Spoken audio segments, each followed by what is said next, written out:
மாசி. மகான் மாசி. என்ன, நான் வருவதற்கு முன் என் மனைவியை சித்திரவதை செய்து இந்த நிலைக்கு ஆளாக்கி இருக்கிறீர்களா? இப்பொழுது இவள் என்னுடன் வராவிட்டாள், நாளை இந்த மாசி மகானின் மனைவி காவல்துறையினரால் அடித்து கொலை செய்யப்பட்டாள் என்று செய்தித்தாள்களில் செய்தி வரும். பரவாயில்லையா தாயே? என் பாரிகைக்கு மருத்துவம் செய்ய வேண்டும். அவளை அழைத்துச் செல்கிறேன். மானிடர்கள் தொட வேண்டாம். குழந்தாய், சுவாமி. எனது பாரிகையை அழைத்துச் செல். மானிடர்கள் தொட வேண்டாம் என்று சொன்னேன். தம்பி சுவாமி, அண்ணியை அழைத்துச் சென்று வாகனத்தில் உட்காரவை, நான் வந்து விடுகிறேன். ஜெய் ஜெய் ஆனந்தா, மாசி ஆனந்தா, ஜெய் ஜெய் ஆனந்தா, மாசி ஆனந்தா, ஜெய் ஜெய் ஆனந்தா, மாசி ஆனந்தா. காட்டிக் கொடுக்க வந்தவளை கூட காப்பாற்ற நினைத்தேன். இதிலிருந்தாவது என்னை புரிந்து கொள். நான் கடவுள்.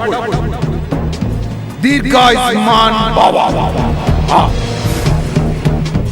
மாசியாய மாசியாய நமः. ருத்ராய நமः. மாசியாய ருத்ராய மாசியாய.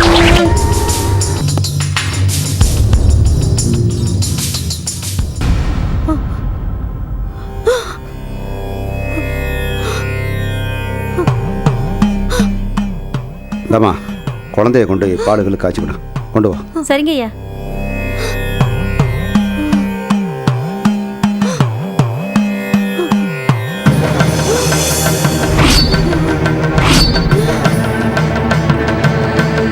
சதா சுகி ராக். என்ன அது? வாழ முடியாதவர்களுக்கு நான் கொடுக்கும் மரணம் வரம். வாழ விடாதவர்களுக்கு நான் கொடுக்கும் மரணம் தண்டனை. அப்படி நான் கொடுத்த சில தண்டனைகளை இவள் கொலை என்று தவறாக புரிந்து கொண்டு அந்த ரேகாவுடன் சேர்ந்து கொண்டு நீதிமன்றத்தில் நீதிபதியிடம் என்னை பற்றி புகார் செய்ய போகிறாளாம். அதற்கு நான் கொடுத்த இந்த தண்டனை தவறா? நியாயமாக பார்த்தால் என்னுடைய நீதிமன்றத்தில் இவளுக்கு நான் மரண தண்டனை கொடுத்திருக்க வேண்டும். இன்று நான் மகானாயிருந்தாலும் அன்று நான் மனிதன் தானே. ஏதோ சிறிது காலம் எனக்கு இவள் மனைவியாக வாழ்ந்திருக்கிறாள். அதனால் இவள் மீது கருணை கொண்டு இவளுக்கு இந்த உயிரை பிச்சையாக போட்டிருக்கிறேன். பிச்சையாக போட்டிருக்கிறேன். சரிப்பா, பச்சை குழந்தை தாய்கிட்ட இருக்க வேண்டியது வேலைக்காரிட்ட எவ்வளோ நாள் இருக்கும்? அதோடு மட்டும் இல்லாமல் கோயில் குழம்புன்னு போன தங்கச்சி திரும்பி வந்து கேட்டால் அதுக்கு நான் என்ன சொல்கிறது? அவர்கள் வந்தால் நான் செய்ததுதான் சரி என்று சொல்லுவார்கள். சித்தப்பா, முதலில் விமலாவுக்கும் எனக்கும் விவாகம் நடக்கட்டும். அதுவரைக்கும் இவள் என் ஆசீர்வாதத்தால் இவள் இப்படியே கிடக்கட்டும்.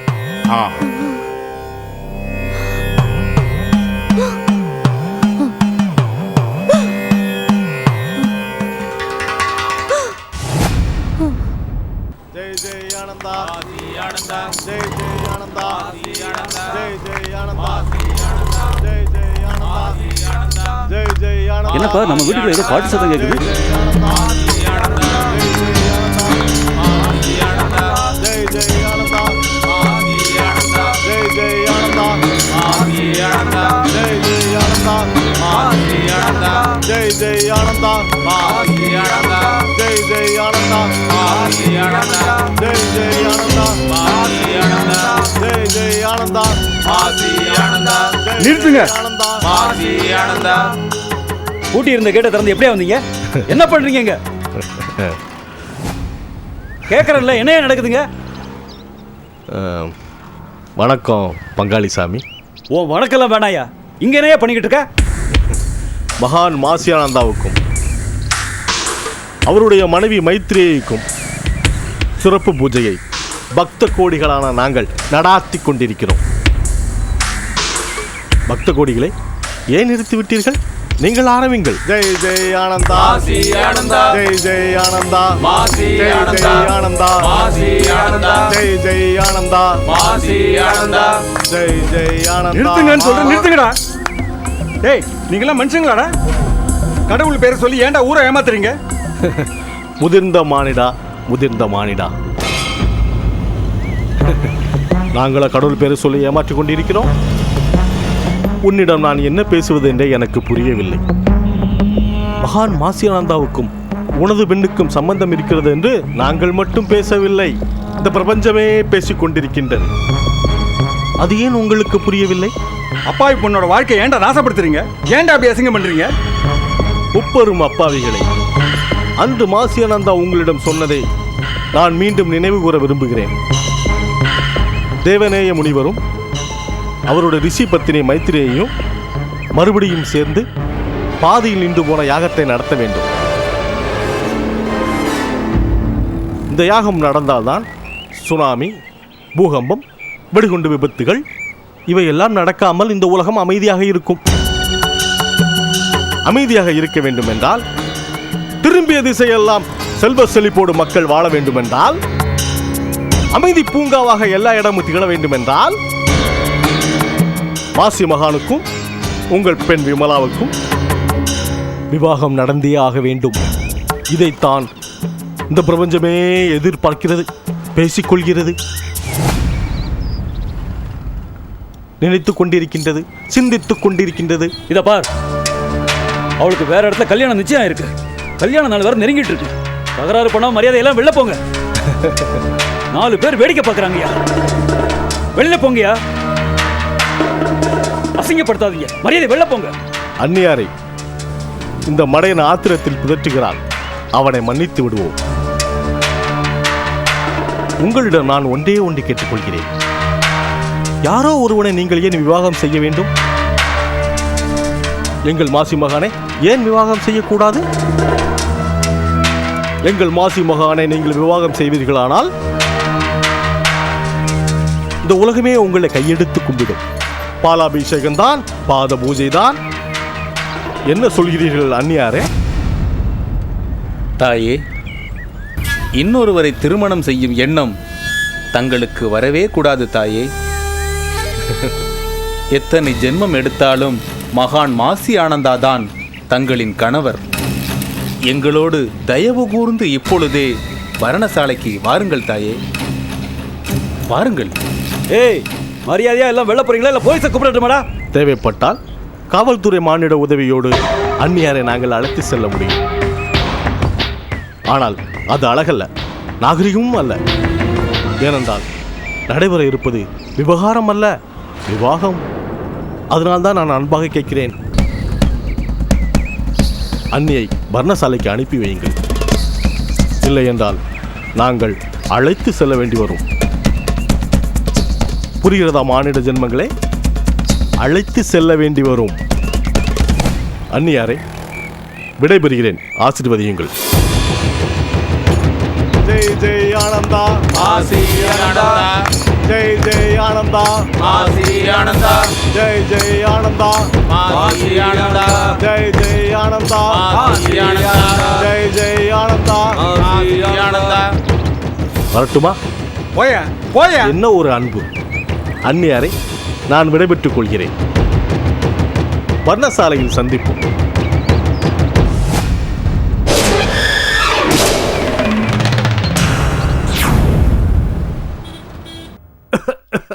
அம்மா, அப்பா இப்பதானே சாப்பிட்டீங்க, மெடிசன் வச்சிருக்கேன், 1/2 மணி நேரம் கழிச்சு சாப்பிடுங்க. ஈஸ்வர் ஆ வாங்க. என்னப்பா? என்னால முடியலப்பா. முடியலன்னா? அது இருக்கிற வரைக்கும் யாருக்கும் தொந்தரவு கொடுக்காம போயிடலாமே நினைச்சேன். முடியாது போல் இருக்கு. ஏன்னா என் உடம்பு நாளுக்கு நாள் மோசமாகிக்கிட்டே வருது, எனக்கே தெரியுதுப்பா. அதனால டாக்டர் சொன்ன மாதிரி நீ ஆப்ரேஷனுக்கு ஏற்பாடு பண்ணிடு. அப்பா எதுக்கும் வேறொரு டாக்டர் கிட்ட செகண்ட் ஒப்பீனியன் கேட்கலாமே. அதான் டாக்டரே ரேகா கிட்ட சொல்லிட்டாராமேப்பா, ஆப்ரேஷன் பண்ணித்தான் ஆகணும், வேற வழி இல்லைன்னு. அது operation பண்ணிக்கிறேன்ப்பா.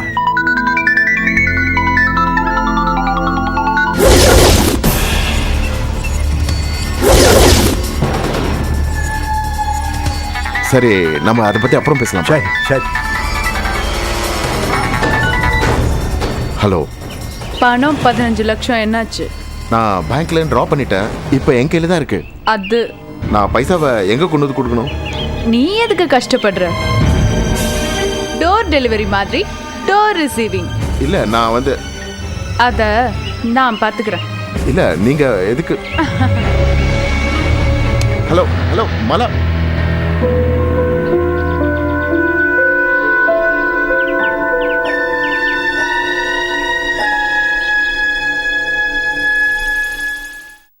Number is currently switched off. Please try again later.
பலம் உடைத்திடு பகை வரை